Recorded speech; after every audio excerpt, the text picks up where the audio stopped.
Bine ne-am regăsit, dragi prieteni. Paia cu Bolojan care a furat un tir, ați auzit-o? Circulă de foarte mult timp în Oradea basmul ăsta cu Bolojan care a furat un tir. Nimeni n-a venit niciodată cu vreo dovadă, dar se tot răstogolește. Nu vreau să iau apărarea lui Bolojan. Subiectele principale ale analizei noastre de astăzi sunt: Europa trebuie să fie la masa negocierilor pentru a pune capăt războiului Rusiei împotriva Ucrainei, declară miniștrii de externe ai UE. Institutul pentru Studiul Războiului a analizat modul în care Rusia se pregătește de război cu NATO.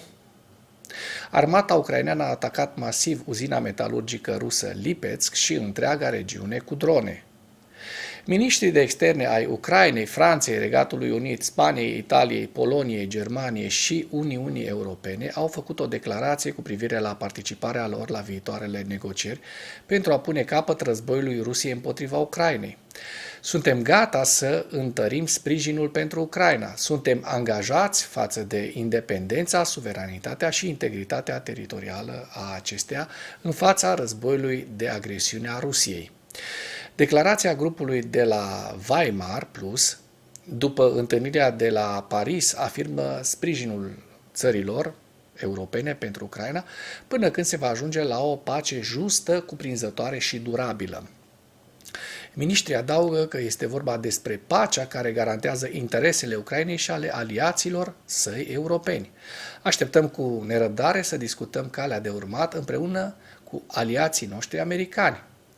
Obiectivele noastre comune ar trebui să fie asigurarea unei poziții de forță pentru Ucraina. Ucraina și Europa ar trebui să participe la orice negocieri. Ucraina trebuie să primească garanții de securitate puternice. O pace justă și durabilă în Ucraina este o condiție necesară pentru o securitate euro-atlantică puternică. Vă reamintim că securitatea continentului european este responsabilitatea noastră comună. De aceea lucrăm împreună pentru a ne consolida capacitățile de apărare colectivă, mai spun aceștia. Mass media rusă, autoritățile și publicul rus raportează un atac masiv cu drone ucrainene asupra Lipetsk și a regiunii Lipetsk din Federația Rusă, în special asupra uzinei metalurgice Novolipetsk. Sursele informației: Mash, Shot, BBC Russian Service, guvernatorul regional Igor Artamonov, care spune: regiunea a fost supusă unui raid masiv cu drone. Echipamentele de apărare aeriană și de suprimare continuă să funcționeze.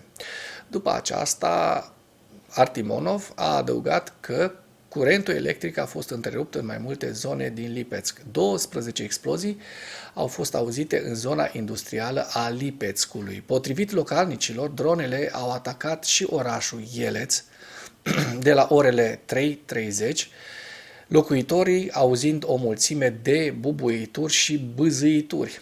Le-au bâzit dronele ucrainene industria de război. Dar ce credeau rușii, că numai ei pot să lovească Ucraina cu drone și să scape așa? În plus, Mash a publicat un videoclip probabil filmat de către localnici cu o sirenă de raid aerian asupra orașului de noapte și sunetele exploziilor, ziua 1086 a războiului din Ucraina.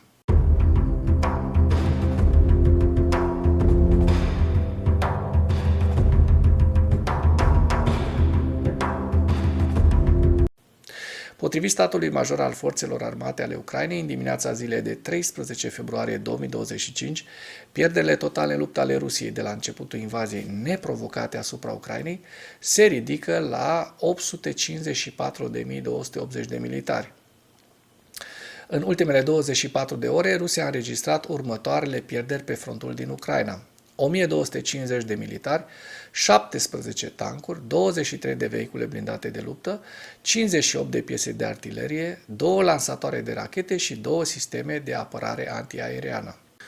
Dacă până în acest moment ai găsit informații utile în material, contribuie cu un like și cu o distribuire a acestui videoclip pentru a ajunge la cât mai multă lume. Institutul pentru Studiul Războiului a analizat pe baza datelor de informații daneze modul în care Rusia se pregătește de război cu NATO pe termen mediu și lung. Serviciul de informații al ministrului danez al apărării, FE, a evaluat că Rusia poate avea capacități de a lansa un război la scară largă împotriva NATO în următorii 5 ani, ceea ce coincide cu evaluările Institutului pentru Studiul Războiului anterioare ale eforturilor Rusiei de a-și restructura și pregăti forțele armate și societatea pentru un viitor conflict cu NATO pe termen mediu și lung. FE a publicat o evaluare desecretizată a informațiilor care detaliază amenințarea în creștere a Rusiei la adresa Danemarcei și a membrilor NATO. Evaluarea informațiilor arată că Rusia își restructurează forțele armate pentru a lupta în condiții de egalitate cu NATO, cu sprijin financiar și material din partea Republicii Populare Chineze, Coreea de Nord și Iran. Raportul de informații notează că disponibilitatea Rusiei de a risca război cu NATO ar putea crește dacă țările europene nu își construiesc simultan capacitățile militare ca răspuns la eforturile rusești de consolidare a capacităților lor. Institutul Internațional Britanic pentru Studii Strategice a raportat pe 12 februarie că Europa va cheltui 457 de miliarde de dolari pentru apărare în 2025, în timp ce Rusia a cheltuit 462 de miliarde de dolari pentru apărare anul trecut. Evaluarea informațiilor FE notează că Rusia nu a decis încă să lanseze un război la scară largă împotriva NATO, dar își extinde capacitățile militare pentru a menține o astfel de capacitate.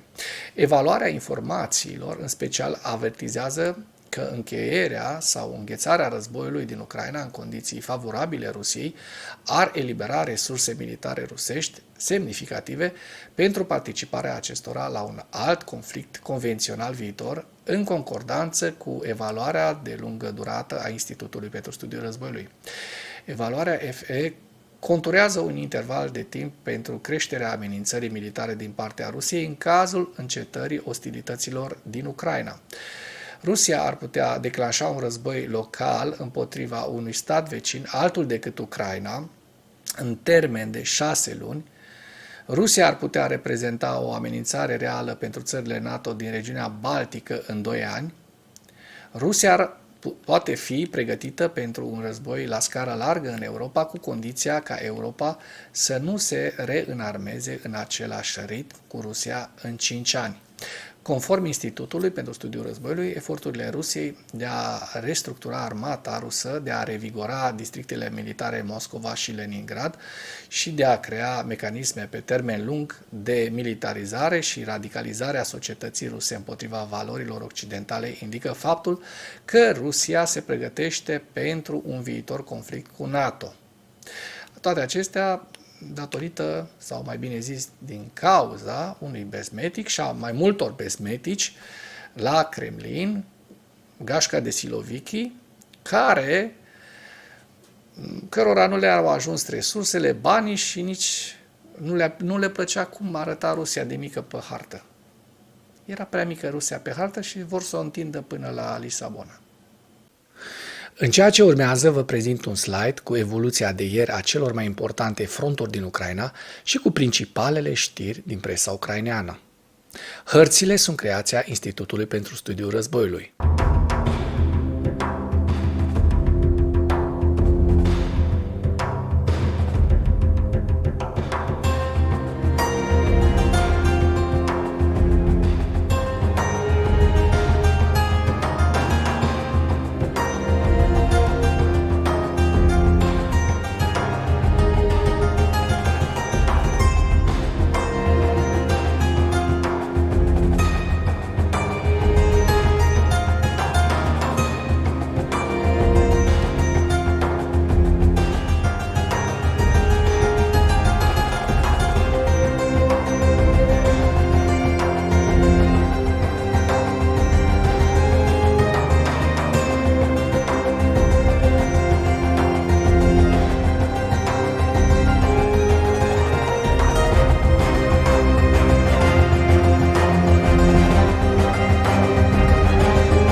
Mulțumesc pentru vizionare. Dacă vrei să susții acest canal, abonează-te la Animatura.